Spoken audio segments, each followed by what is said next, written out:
भला अपने जी जान की परवाह किए बिना हम सभी सनातनी हिंदुओं का मार्गदर्शन करते आ रहे हैं। और जो गुरु जी बोल रहे हैं विगत 20-25 वर्षों से वो अक्षरशः सत्य होता जा रहा है, यह सभी को पता है। आए दिन कहीं न कहीं किसी प्रदेश में घटनाएं होती रहती है। इस घटना के विषय में गुरु जी विगत 20-25 वर्षों से बोलते आ रहे हैं, समझाते आ रहे हैं, हमें अवगत करा रहे हैं। अब इसका निदान किस प्रकार हो? 2029 में एक बार वो प्रधानमंत्री बना सकते हो, इसके बाद 34 में बनना तो संभव ही नहीं है।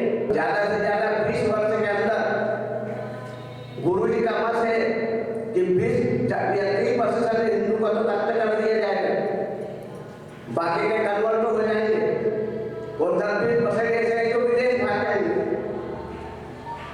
तो विचार हमें करना है, कुछ गुरु जी जी जान से लगे हुए हैं हमें समझाने के लिए। आश्चर्य का विषय है कि जिस प्रकार गुरु जी का मार्गदर्शन है, जिस प्रकार गुरु जी मार्गदर्शित है और गुरु जी जिस विषय में चिंतित है कि सनातन कैसे बचे, इस समस्या का समाधान के लिए अभी इतना हिंदू अग्रसर नहीं हो रहा है। समझना आवश्यक है, नहीं तो आने वाले हमारे संतानों को इनसे निपटना मुश्किल है और इसका खामियाजा किसको भुगतना पड़ेगा? हमारी आक्रमणता, वही से आक्रमणता ही कहेंगे, हमारे कभी ना पद कह सकते इसे, जिसका खामियाजा हमारी माता बहनों को भोगना पड़ता है, इनको भोगना पड़ेगा सबसे ज्यादा। तो सभी सज्जनों से हाथ जोड़कर निवेदन है भाई, गुरु जी का एक ही कहना है कि कैसे भी अपने संतान बढ़ाइए, अपनी शक्ति को बढ़ाइए। हर हर महादेव, अब समय नहीं है, आगे भी जाना है। गुरु जी को भी गुरु जी के सभी आप सभी उपस्थित सज्जनों को प्रणाम करता हूं, बहुत बहुत आशीर्वाद देता हूं। जैसा कि अभी पंडित जी ने बताया कि एक संतान होने का पश्चाताप है उन्हें और वो चाहते हैं कि वो अपनी गलती को सुधारें। तो अब उन्हें केवल एक काम करना चाहिए, जितने भी हिंदू लड़के बच्चे उन्हें मिले, चाहे बेटा मिले चाहे बेटी मिले, उससे ये जरूर कहें कि बच्चों जो गलती हमने की वो गलती तुम मत करना। क्यों? हमारा धर्म कहता है एक बेटे के होने से दो बेटे का ना होना अच्छा है। जिसके एक बेटा हो, जो एक बेटा पैदा करता हो, अच्छा है कि वो बेटा पैदा ही ना करे। और इसमें बेटियों की गिनती नहीं होती। मान लो किसी के 3 बच्चे, 2 बेटी 1 बेटा, तो धर्म के अनुसार एक बेटा ही माना जाएगा। एक बेटे की माता को कभी भी सपूती नहीं माना जाना चाहिए, यह हमारा धर्म कहता है। लेकिन हम सभी हिंदू अपने धर्म के खिलाफ हैं। हम अपने धर्म को मानते ही नहीं है। हमारा धर्म ये कहता है कि अपने परिवार की रक्षा करने से बड़ा कार्य कोई नहीं होता। अपने परिवार की रक्षा करना, इससे बड़ा कार्य कोई नहीं होता। भगवान राम ने जो सबसे बड़ी लड़ाई लड़ी, भगवान राम ने सबसे बड़ी लड़ाई लड़ी अपने पत्नी के स्वाभिमान के लिए, अपने पत्नी के सम्मान के लिए, और जो उनका अपमान हुआ उसका प्रतिकार लेने के लिए। योगेश्वर श्री कृष्ण ने सबसे बड़ी लड़ाई अपने 7 भाइयों का बदला लिया, अपनी बहन का बदला लिया, अपने माता पिता के अपमान का बदला लिया। अर्जुन जो उनके शिष्य थे, अर्जुन जो उनके भक्त थे, अर्जुन जो उनके संबंधी थे, बहनोई, सगे बहनोई, उनसे कह दिया अपनी लड़ाई तुम्हें खुद लड़नी है, मैं तो केवल मार्गदर्शन कर सकता हूं, इससे ज्यादा कुछ नहीं करूंगा। तो ये याद रखिए, जब भगवान अपने अर्जुन जैसे भक्त के लिए, अपने शिष्य के लिए, अपने संबंधी के लिए नहीं लड़े, तो वो भगवान आपके और मेरे लिए क्या लड़ेंगे? भगवान कभी भी कायरों की रक्षा नहीं करते, भगवान कभी भी एकलमंडियों की रक्षा नहीं करते, भगवान कभी भी कमीनों की रक्षा नहीं करते। जो लोग अपने अपना करते हैं भगवान की कभी रक्षा नहीं करते। आपने देखा है कि आज तक भगवान ने एक भी भेड़ की रक्षा की हो? आपने देखा है कि भगवान ने आज तक एक भी हिरण की रक्षा की हो? हिरण को सारे जीवन अपनी रक्षा के लिए भागना पड़ता है और जिस दिन कमजोर हो जाता है, थक जाता है, उसी दिन जानवर उसे खा लेते हैं। अब हिंदुओं ने अपने आप को हिरण बना लिया। पाकिस्तान से भागे यहां आ गए, कश्मीर से भागे यहां आ गए, बांग्लादेश से भागे यहां आ गए। अब यहां से भाग के कहां जाओगे? अगर भागते रहोगे तो तुम्हें एक दिन वो खा ही जाएंगे। और ये सबका बड़ा दुर्भाग्य होगा। इससे बुरा क्या हो सकता है कि हम जानते हैं कि वो हमें खाने वाले हैं, फिर भी हम अपने बच्चों को उनसे बचाने की चिंता नहीं करते, उनसे बचाने का प्रयास नहीं करते।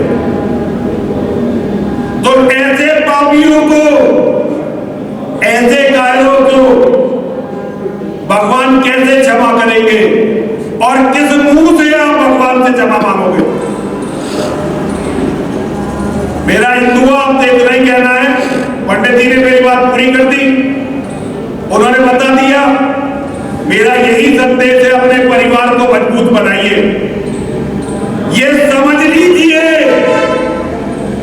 अब ये तय हो चुका है कि एक दिन हजारों की भीड़ अल्लाहू अकबर का नारा लगाते हुए आपके घर के सामने आएगी जरूर। कहीं जाने में 2 साल लग सकते हैं और कहीं जाने में 20 साल लग सकते हैं, लेकिन वो भीड़ सन 50 से पहले, 2050 से पहले हर हिंदू के घर के सामने पहुंचेगी जरूर।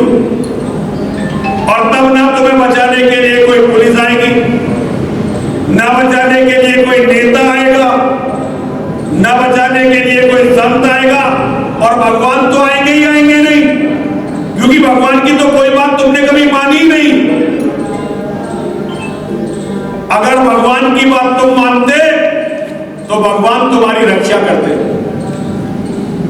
भगवान ने तो स्पष्ट कहा गीता के माध्यम से कि कोई भी हिंदू युद्ध नहीं छोड़ सकता।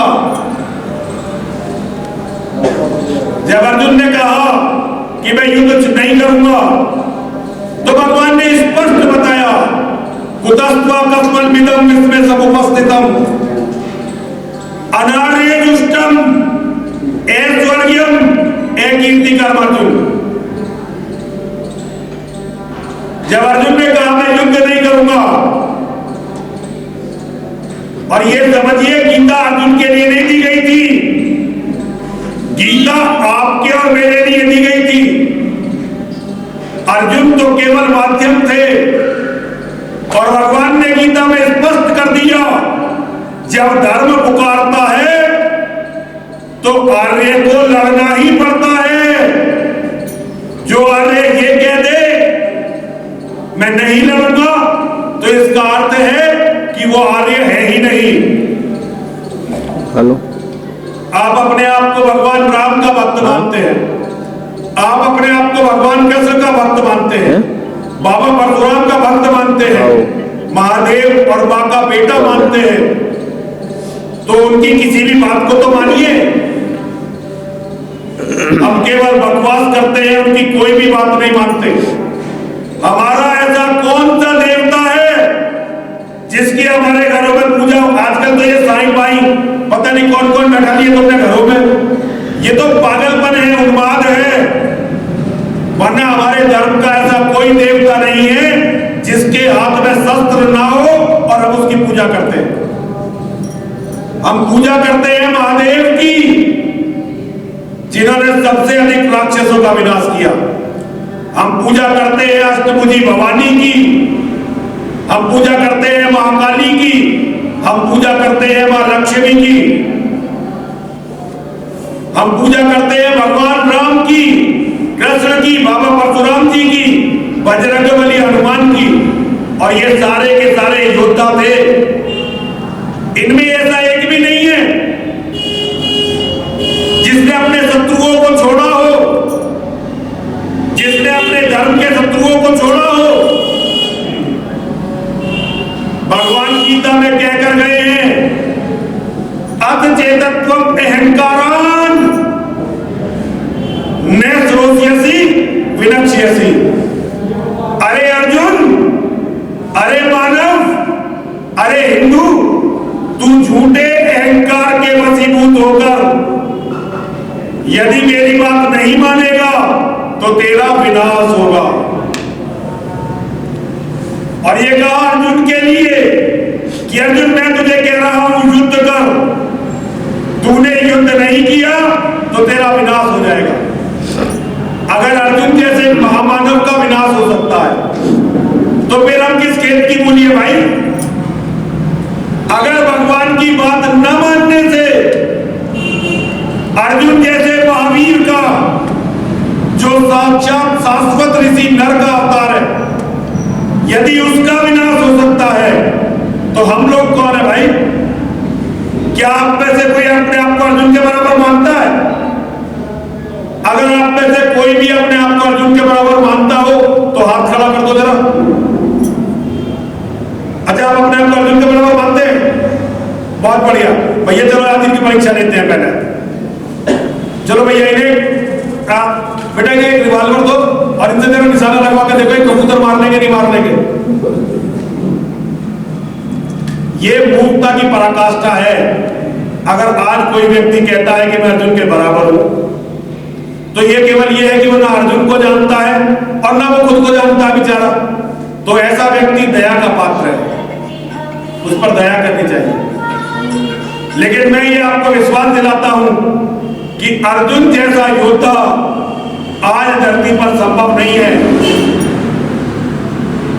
जिसे भगवान का सारे जीवन भगवान का सानिध्य मिला हो। पूरे जीवन अर्जुन को अपने पूरे जीवन भगवान का न केवल सानिध्य मिला बल्कि भगवान का मार्गदर्शन मिला। महादेव ने स्वयं प्रकट होकर अस्त्र और शस्त्र प्रदान किए। मेरी मां महाकाली अर्जुन को शस्त्र प्रदान करने के लिए साक्षात धरती पर आई। हम लोग कल्पना में भी एक बार अगर महाकाली के दर्शन कर लें तो पता नहीं जीवित बचेंगे कि नहीं बचेंगे, लेकिन अर्जुन को सबकी कृपा प्राप्त थी। फिर भी योगेश्वर ने कहा कि अर्जुन मेरी बात नहीं मानेगा तो तेरा विनाश होगा, और विनाश हो जाता अर्जुन का। इसीलिए अर्जुन ने भगवान की बात मानी और अर्जुन महाभारत के युद्ध के विजेता बने। मैं आपसे कहना चाहता हूं, आप लोग सभी भगवान को मानते हैं, आज से भगवान की बात मानना शुरू करिए। भगवान को मानने से कुछ नहीं होगा, भगवान की बात मानने से सब कुछ होगा। आज से भगवान की बात मानना शुरू करिए, आपकी विजय होगी। आइए जरा सभी 3 बार बोलेंगे मेरे साथ, बोलिए विजय मिले या वीर गति, विजय मिले या वीर गति, सब महादेव के नाम। मैं आइए महाराज जी के इधर आ जाओ, इधर आ जाओ, महाराज पहले इधर तो आ जाओ। अरे सुन तो लो महाराज, पहले सुन लो। थमो थमो थमो, कैसे बोलो कैसे? आप लोग उल्टी गंगा बात मुझे अरे महाराज, योद्धाओं का स्वागत होना चाहिए। नहीं अभिनंदन शेरों सिंहों का या वीरों का होता है। अब हमारा बुढ़े आदमियों का क्या अभिनंदन, आवाज नहीं निकल रही मुंह से। अभिनंदन शेरों सूरों का या वीरों का होता है, अन्याय की छाती में धंसते तीरों का होता है। अभिनंदन जौहरी का होता या हीरो का होता है, चौड़ी छाती मूंछों वाले रणधीरों का होता है। यो तो कुछ अभिनंदन पैसे देकर भी करवाए जाते हैं और रक्त तिलक तक क्रिया करके माथे लगवाए जाते हैं, पर होते हैं कुछ भाल हिमालय जिनको शीश नवाता है, और होते हैं कुछ लाल जिन्हें नंदन माला पहनाता है। अपने हाथों गढ़ी गई उन तकदीरों का होता है, नभ को रोके अपने कांधे पर ऐसी सैतीरों का होता है, अभिनंदन शेरों सूरों का या वीरों का होता है, अन्याय की छाती में धंसते तीरों का होता है। तो अभिनंदन होना चाहिए युवा का। तो भैया युवाओं का अभिनंदन हम करेंगे। मैं फोटो खींचना है ना, ऐसे फोटो खिंचवाएंगे। अरे तुम बच कैसे रहे हो, गले लगो यार। जय हो जय हो जय हो। लाओ लाओ आइए आइए।